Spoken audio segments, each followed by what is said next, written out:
Hujambo na karibu mtazamaji wa Zone Media. Jina langu naitwa Victor Moshi na karibu sana. Serikali ya Iran imetekeleza adhabu ya kifo kwa njia ya kunyongwa dhidi ya kijana mmoja raia wake Mohammadin Mahdavi Shayesteh aliyepatikana na hatia ya kufanya ujasusi kwa niaba ya shirika la kijasusi la Israel Mossad. Kwa mujibu wa ripoti iliyotolewa na chombo cha habari cha mahakama ya Iran, adhabu hiyo ilitekelezwa mapema leo Jumatatu asubuhi baada ya Mahdavi Shayesteh kukiri mashtaka yaliyokuwa yanamkabili.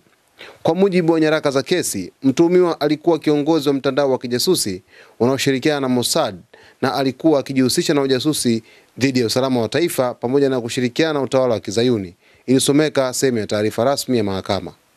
Inaelezwa kuwa marehemu alikuwa akifanya kazi katika shirika lisilo la serikali nchini Iran, shirika ambalo pia lilishtakiwa kwa kuhusika katika kampeni zinazokiuka maadili ya Kiislamu na kushirikiana na maadui wa taifa. Miongoni mwa mashtaka yaliyomkabili ni pamoja na kutusi masuala matakatifu ya Kiislamu na kushirikiana na adui wa taifa.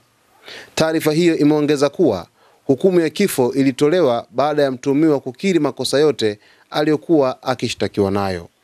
Sasa mtazamaji, taarifa hii ni taarifa ambayo ni ya kushtua kidogo kuhusiana na kijana huyu ambaye alikuwa akifanyia ujasusi nchi ya Israel nchini Iran, ambapo raia huyu ni wa Iran lakini alikuwa akishirikiana na shirika la kijasusi la Israel la Mossad la pale nchini Israel. Taarifa ni ya kushtua kidogo, lakini tutaendelea kukuletea taarifa zaidi kuhusiana na taarifa hii ambayo imeweza kutokea muda huu. Jina langu naitwa Victor Moshi. Asante kwa kuchagua Zone Media.